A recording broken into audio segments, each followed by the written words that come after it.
Well, this appropriately is the presidential palace in Estonia, in the capital Tallinn, where I'm speaking this coming weekend. And like all over the world today, the conversations here have been about the happenings in the United States and another presidential palace, if you like, called the White House, and who is the new president. And there are many ways of looking at this result today. One is that more than 300 million people in America were given the choice, in my view anyway, between a catastrophe and a disaster.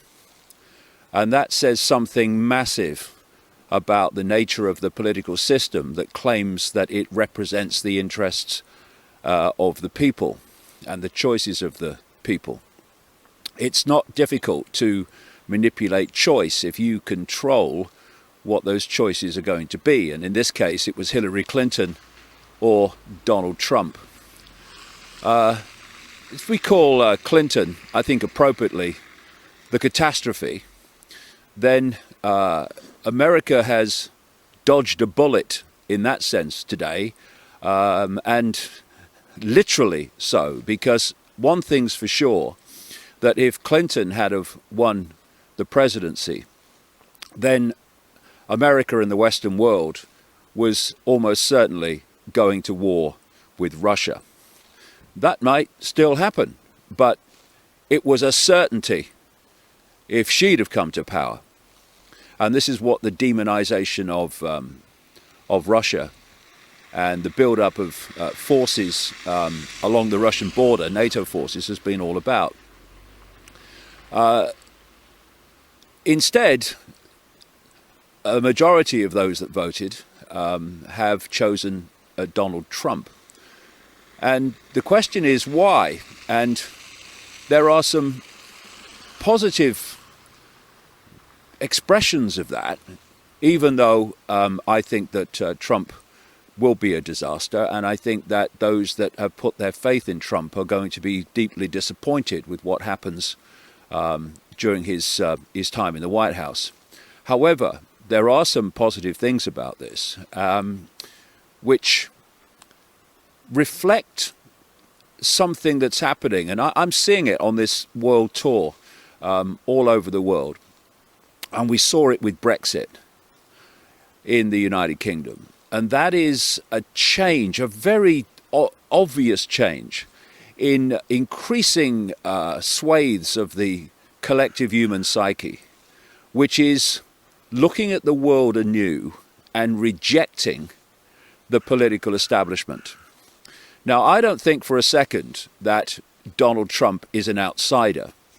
But that is irrelevant to the fact that he was perceived by vast numbers of people to be an outsider, to be someone who was challenging the establishment, who was, in the phrase that was so often used, who was draining the swamp. So to look at why this result happened, we need to look at perceptions. Because from perceptions come actions, like how you vote. So we had the perception, and it was an absolutely correct one, quite obviously and demonstrably, that Hillary Clinton was establishment to her DNA, has a whole political career based on corruption, manipulation, and merciless destruction of opponents. I mean, Bernie Sanders, I rest my case. And therefore, she was always going to be a really, really difficult sell. And if she had have been against almost anyone except Donald Trump, in terms of a candidate that people saw as in any way positive, then she would have lost by an even greater margin. So on one side, you've got the perception of Clinton as an establishment to clone to her core, And therefore, it was always a difficult sell, even in normal times. But these are not normal times. These are changing times. She proved to be an impossible sell when this shift in the psyche is happening, where people are rejecting the political class and the political establishment that has dictated the direction of the world and the fine detail of people's lives for so long. So it's not so much what Donald Trump is that brought this about. It is what so many people perceived him to be, which is an outsider of the system. And so the outcome of this election mirrors, in terms of, I think, the motivations behind it, what happened with Brexit in the United Kingdom, where, again, there was a massive rejection of the political class and the political establishment, virtually the entirety of which was urging people with threats of dire consequences to stay in the EU. So we are in changing times. And while I don't think for a minute that Donald Trump is going to deliver what so many people thought he was going to deliver, put that aside and look at the reasons for why he attracted so much support. Yes, a significant amount would have been support for Donald Trump because he wasn't Hillary Clinton, and they were only given a choice of the two. And again, a significant part of Clinton's vote, which says an even bigger statement about her, given the vote she got, was because she wasn't Donald Trump.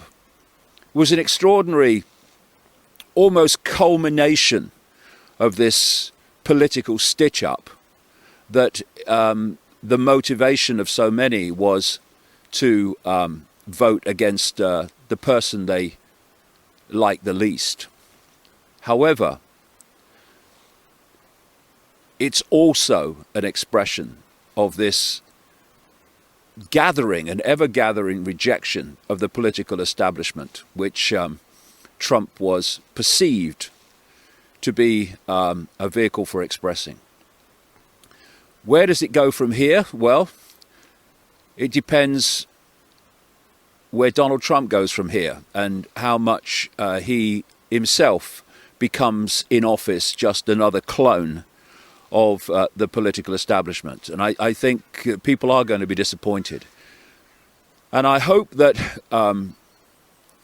should that happen, that people will go on to the next stage of this awakening.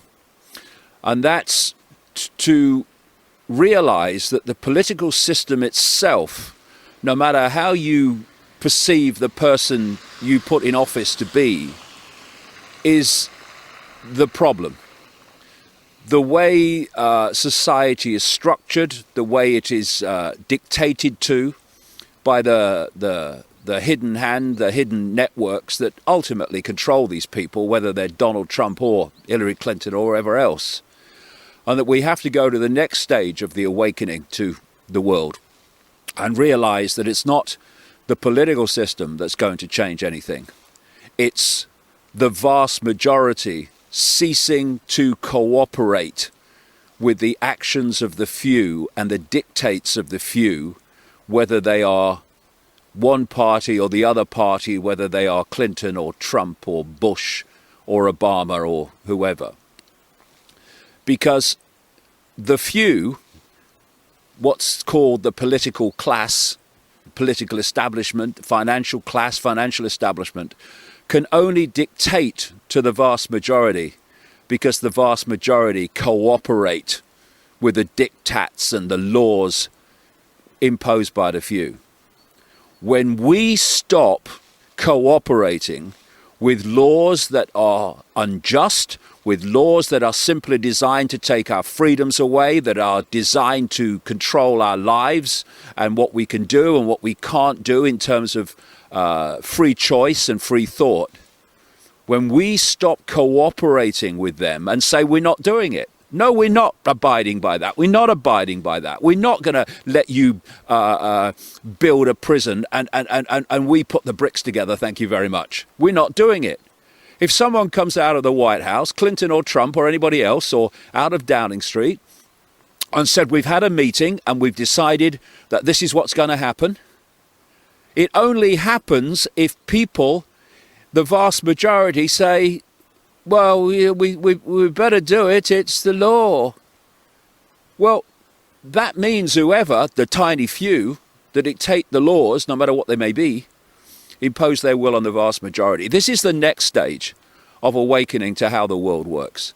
Not seeing some person as an outsider who's going to come and change everything.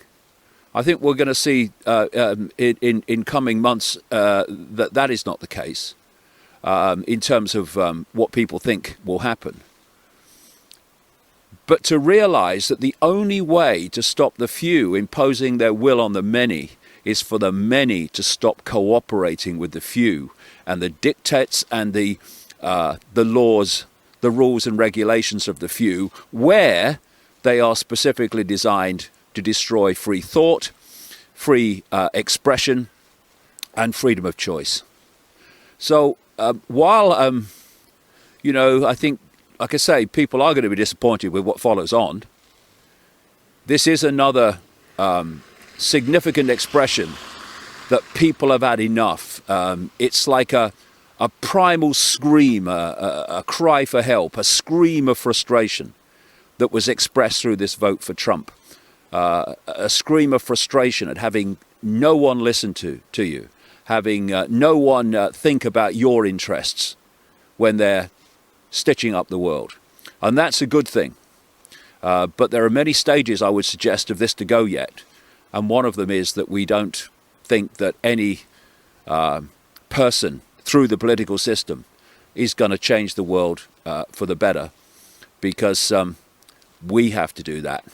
And we have to do that together.